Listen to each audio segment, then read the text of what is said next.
साईं की बात। बच्चे, मैं तुम्हारी उम्मीदों पर खरा उतरूंगा।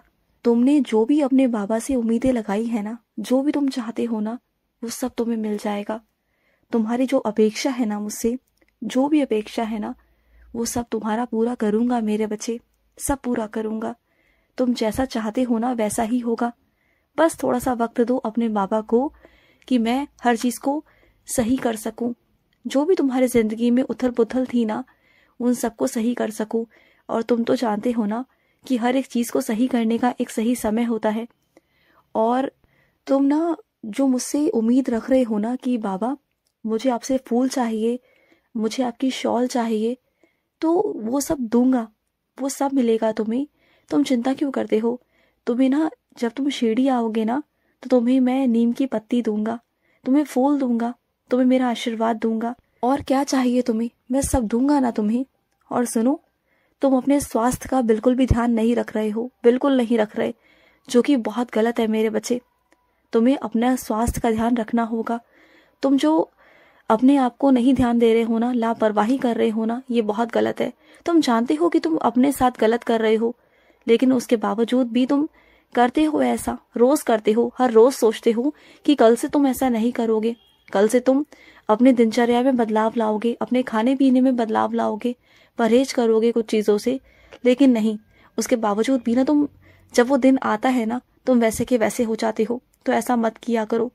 और सुनो, जो ये दिन और रात बनाए हैं ना मैंने, ये सही समय से बनाए हैं मेरे बच्चे, ये कुदरत के हैं। और दिन में तुम्हें आराम नहीं, तुम्हें काम करना चाहिए, आलस नहीं करना चाहिए। और रात के वक्त में ना तुम्हें आराम करना चाहिए, सोना चाहिए। बल्कि तुम उल्टा ही काम करते हो। दिन के वक्त तुम आराम करने की कोशिश करते हो और रात के वक्त तुम जगे रहते हो। उल्टे सीधे काम, इससे बात करना, उससे बात करना, अपना समय व्यर्थ करना। तुम जानते हो कि तुम्हारा समय कितना कीमती है? तुम्हारा समय बहुत कीमती है। इसे समझो। अगर ये हाथ से चला गया ना, तो ये कभी वापस लौट के नहीं आएगा, कभी नहीं आएगा। और सुनो, तुम्हारी चीज जो गुम हो गई है ना, वो अब तो मिलेगी नहीं, लेकिन तुम ना चिंता मत करना, उससे बेहतरीन चीज तुम्हारे पास लेकर आऊंगा। और सुनो, तुम्हारे अंदर जो आदत है ना सबको सब कुछ बता देने की, तुम्हारा क्योंकि साफ मन है, तुम्हारे मन में ना कोई छल कपट नहीं है, और इस वजह से तुम सारी बातों को सबके आगे रख देते हो। तुम्हें लगता है कि जैसे तुम हो ना, वैसा ही सामने वाला भी है। लेकिन क्या है ना, तुम्हारी सोच और सामने वाले की सोच मिलती जुलती नहीं होती मेरे बच्चे। हर पल, हर वक्त और हर इंसान की सोच नहीं मिलती जुलती। बहुत ही कम लोग ऐसे होते हैं जिनकी सोच मिलती जुलती होती है, वरना मेरे बच्चे कोई भी मिला जुला व्यक्ति नहीं है। सब अलग अलग है, सबकी सोच अलग है। आज जिसे तुम अपनी बातें बहुत प्यार से बताते हो ना कि वो सुनेगा, वो समझेगा, लेकिन कल को वही तुम्हारी बातों पर उंगलियां उठवाएगा और खुद भी उठाएगा और तुम्हारा मजाक बनाएगा, और तुम्हारी कमजोरी उसके हाथ में आ गई तो तुम्हारे लिए गलत हो जाएगा, कल को नुकसान हो जाएगा। बात को समझा करो ना। और तुम्हारा व्यवसाय नहीं चल रहा, परेशान होना, तो सुनो मेरी बात को। रोज अपनी दुकान में बैठकर ना 11 वचन पढ़ा करो मेरे। रोज 11 वचन पढ़कर ओधी जल हाथ में लेकर और अपने पूरी दुकान में छिड़का करो। तुम्हारे कारोबार में बरकत होगी। दिन ब दिन तुम आगे बढ़ते जाओगे। अभी चिंता मत करो, अभी तुम्हें बहुत बड़े धोखे से बचाया है मैंने, और आगे भी बचाऊंगा। चिंता मत करना, कभी किसी की बातों में मत आना, क्योंकि आजकल की दुनिया मेरे बच्चे ठगने में लगी हुई है। सबको ना छोटे रास्ते से पैसा कमाना है, सबको छोटे रास्तों पर चलना है, कोई लंबा रास्ता चुनना ही नहीं चाहता। बस मेरे ऐसे बहुत कम बच्चे हैं, बहुत कम बच्चे जो लंबा रास्ता चुनते हैं। और जो लंबा रास्ता चुनते हैं ना, वो जिंदगी भर के लिए स्थिर हो जाते हैं अपने काम में। लेकिन जो छोटे छोटे रास्ते चुनकर और आगे बढ़ने की कोशिश करते हैं ना, कभी एक रास्ता चुना, फिर दूसरा रास्ता चुना, फिर उसे खत्म कर कर तीसरा रास्ता चुना, छोटे छोटे रास्ते अपना करना वो चाहते हैं कि वो बहुत जल्दी अमीर बन जाए, एक धनी व्यक्ति बन जाए, धन के स्वामी बन जाए। तो सुनो, वो बन तो जाएंगे, लेकिन उनके जिंदगी में ना कभी सुकून नहीं रहेगा, वो हमेशा परेशान बेचैन ही रहेंगे। तो तुम ना कभी छोटे रास्ते मत चुनना। अगर तुम्हें कभी आगे से प्रस्ताव भी आए ना, तो ऐसा कभी करना मत, और ना ही उसमें योगदान देना। और सुनो, अपने सामान का ध्यान ना खुद ही रखा करो। जब तुम कहीं बाहर जाते हो ना, तो अपने सामान को किसी और के पास सौंप देते हो कि वो तुम्हारे सामान का ध्यान रखे। तो ऐसा मत किया करो, अपने सामान का ध्यान तुम खुद रखा करो। या फिर लेके मत जाया करो। और अगर लेके जाओ तो ऐसी जगह पर रखो, सुरक्षित रखो जो तुम्हारे हाथ में रहे, ना कि किसी और के हाथ में। मेरे बच्चे, किसी और को ना ये सब मत सौंपा करो। कुछ चीजें ऐसी हैं तुम्हारी उसमें जो तुम्हारी सिर्फ तुम्हारी हैं। जानते हो ना कि तुम नहीं चाहते कि कोई और देखे। पता है ना तुम्हें मैं किस बारे में बात कर रहा हूँ। तो चीजों को ना थोड़ा समझने की कोशिश किया करो। तुम ना अभी भी बचपने में जीते हो, तुम्हें अभी भी अपने अंदर बचपना महसूस होता है, अच्छी बात है।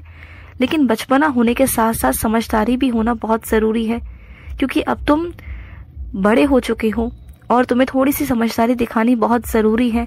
अगर नहीं दिखाओगे तो आगे चलकर परेशान हो जाओगे। लोग तुम्हें लूट कर खा जाएंगे। मेरे बच्चे, बात को समझा करो।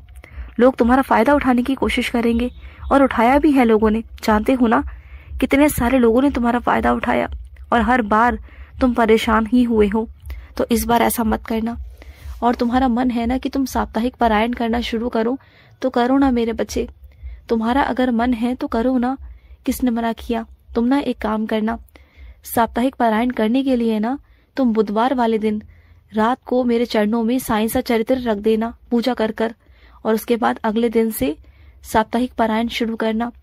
ये समझना कि साईं सा चरित्र को मैं तुम्हें आशीर्वाद देकर तुम्हारी झोली में डालूंगा गुरुवार को, और उसके बाद तुम वो साईं सा चरित्र पढ़ना मेरे बच्चे। फिर देखना जब जब तुम साईं सा चरित्र पढ़ोगे ना, तुम्हें ऐसा लगेगा कि तुम कुछ नया पढ़ रहे हो, कुछ अलग पढ़ रहे हो, कुछ अलग सी अनुभूति होगी तुम्हें, बहुत अच्छा लगेगा तुम्हें।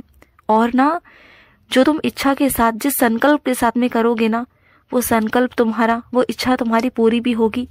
तुम इस बार ऐसा करके देखना, मेरे चरणों में साईं सा चरित्र रख करना, उसके बाद पढ़ना। इस बार कुछ अलग सा करना, कुछ अलग अनुभूति भी तुम्हें करवाऊंगा।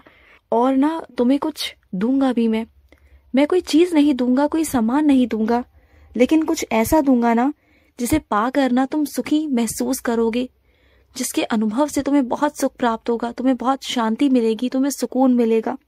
तुम्हें कुछ ऐसा दूंगा ना जिससे तुम्हें बहुत खुशी होगी, बहुत बहुत खुशी। और जो तुम सोचते रहते हो ना कि आगे का क्या होगा, आगे का क्या होगा, फिर तुम आगे की सोचना ही बंद कर दोगे। तुम्हारे जीवन में खुशियां आ जाएंगी। याद रखना, तुम्हारी खुशी मेरी खुशी है मेरे बच्चे, और तेरा जिंदगी भर का जिम्मा मैंने लिया है तेरा, और मैं तेरे हर एक कार्य को पूरा करूंगा। जहां भी तुम अटको ना, वहां बस अपने साईं को याद करना, मैं तुम्हारे पास पहुंच जाऊंगा, तुरंत आ जाऊंगा। तुम जहां भी मुझे पुकारते हो ना कि साईं आ जाओ, मैं आता हूँ मेरे बच्चे, तेरे पास हमेशा आता हूँ।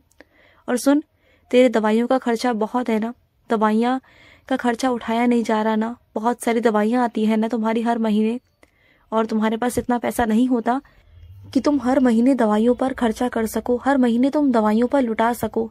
तुम्हारे पास जितना होता है ना, उतना तुम्हारे घर का भी कम पड़ जाता है, तुम्हारे घर की जरूरतें भी पूरी नहीं हो पाती। बहुत मुश्किलों से तुम करते हो, मैं जानता हूँ मेरे बच्चे। मुझसे क्या ही छुपा है तुम्हारा, बताओ। चाहे तुम मुझे बताओ ना बताओ, क्या मैं देखता नहीं? क्या मुझे तुम्हारे घर का पता नहीं? मैं सब जानता हूँ कि तुम्हारे घर पर क्या है मेरे बच्चे। तो तुम चिंता मत करो, तुम्हारी जो दवाइयाँ है ना, ये खत्म हो जाएंगी बहुत जल्दी। इनसे तुम्हें छुटकारा मिलेगा मेरे बच्चे, और सब कुछ तुम्हारे जीवन में अच्छा हो जाएगा। तुम ना दवाइयों पर निर्भर नहीं रहोगे, तुम देखना। और सुनो, मैं ना तुम्हें साक्षात रूप से दर्शन देने वाला हूँ। तुम उस अनुभव को पाकर ना तुम आश्चर्यचकित हो जाओगे, तुम्हारे खुद के रोंगटे खड़े हो जाएंगे, तुम देखना। और जब जब तुम उस अनुभव को याद करोगे ना, तब तब तुम्हें महसूस होगा कि तुम्हारा साईं तुम्हारे साथ खड़ा है, तुम्हारा बाबा तुम्हारे साथ खड़ा है। तुम महसूस करोगे, देख लेना। और तेरी इज्जत मेरी इज्जत है मेरे बच्चे, तेरी इज्जत पर कभी आंच नहीं आने दूंगा, कभी नहीं। तुम देखना। खुश रहो। आज का मध्याह्न साई संदेश समाप्त हुआ।